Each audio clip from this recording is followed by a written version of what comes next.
आज का हमारा टॉपिक है धर्म सुधार आंदोलन के कारण। हम देखेंगे कि वो ऐसे कौन से कारण थे जिनकी वजह से 16वीं शताब्दी में यूरोप में धार्मिक विप्लव प्रारंभ हो गया। अगर हम इस पर विचार करते हैं तो हम सबसे पहले पाते हैं कि इस आंदोलन का कारण था राष्ट्रीय भावना एवं निरंकुश राजतंत्रों का उदय।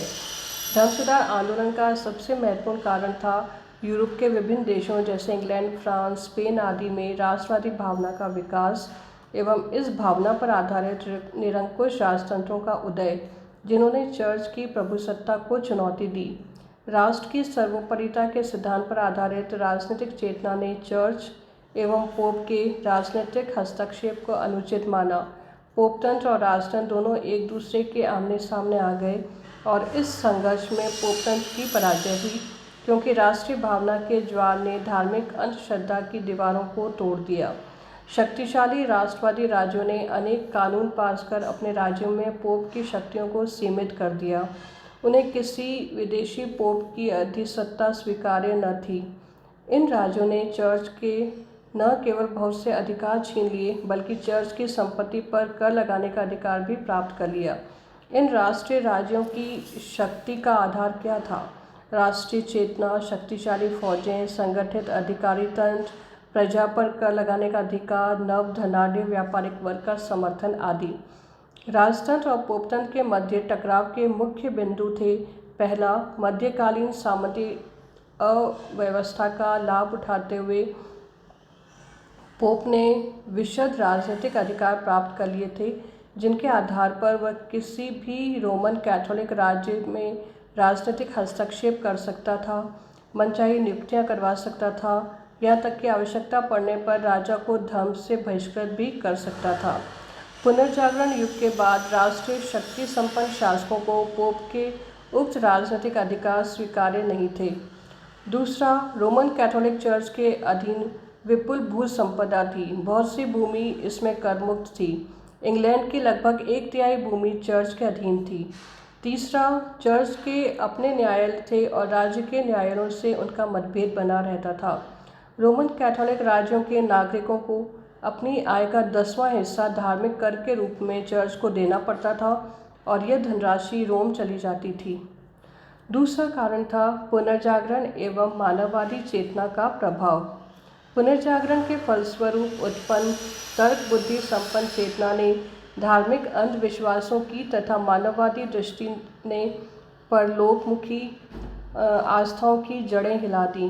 विवेकशील मनुष्यों ने चर्च एवं पादरियों के कथनों एवं उनकी गतिविधियों को तौलना परखना प्रारंभ कर दिया।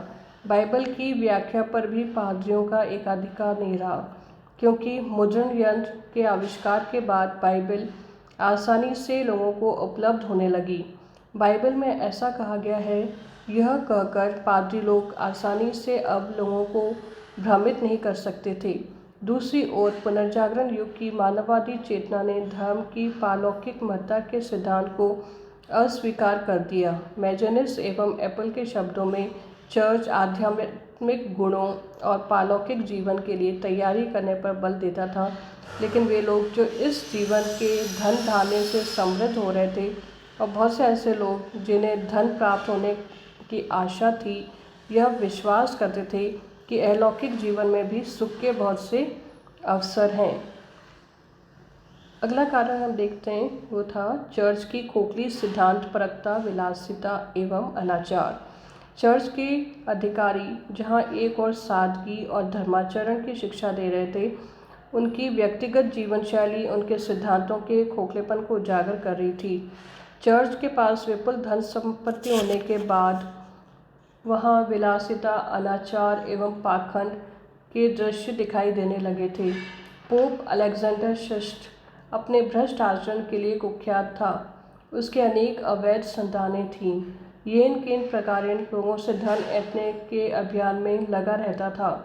उसने गिरजाघरों को बेच डाला, यहाँ तक कि ईसाई संतों की मूर्तियाँ भी गिरवी रख दी। उसने ईसाई धर्म को एक शॉपिंग कॉम्प्लेक्स बना दिया। चर्च के अन्य पादरी एवं अधिकारी भी आराम पसंद, सदाचरण में शिथिल एवं अपने धार्मिक कर्तव्यों के प्रति उदासीन हो गए। मानववादी चिंतक एरास्मस ने अपनी पुस्तक द प्रेज ऑफ फॉली में पादरियों की सांसारिकता, लोभी प्रकृति, विकारग्रस्त मानसिकता एवं उनके अनाचार का वर्णन व्यंग्यात्मक शैली में किया है। कहा जाता है कि एरास्मस के चुटकुलों ने लूथर के क्रोध की तुलना में पोप को अधिक नुकसान पहुंचाया। इतिहासकार वॉर्नर एवं मार्टिन ने धर्म सुधार आंदोलन की पृष्ठभूमि में चर्च में व्याप्त भ्रष्टाचार को एक प्रमुख कारण माना है। उनके शब्दों में धर्म सुधार पोप की सांसारिकता एवं भ्रष्टाचार के विरुद्ध एक नैतिक विद्रोह था। इसका अंतिम कारण जो था वो तो तात्कालिक कारण, धर्म सुधार आंदोलन का जो तात्कालिक कारण था वो हम देखते हैं कि सन 1517 ईस्वी में पोप के प्रतिनिधि टेडजिल द्वारा अनुग्रह पत्रों या क्षमा पत्रों की बिक्री थी। चर्च की ओर से टेडजिल द्वारा इन क्षमा पत्रों को धन इकट्ठा करने के लिए बेचा जा रहा था और यह कहा जा रहा था कि इनको खरीदने वाला व्यक्ति पैसा खर्च करके पाप मुक्ति हासिल कर सकता है। भ्रष्टाचार के इस खुले खेल के विरोध में मार्टिन लूथर ने अपना विरोध पत्र 95 थीसिस के नाम से विटनबर्ग के गिरजाघर पर लटका दिया था। मार्टिन लूथर के इस कृत्य से धर्म सुधार आंदोलन का सूत्रपात माना जाता है।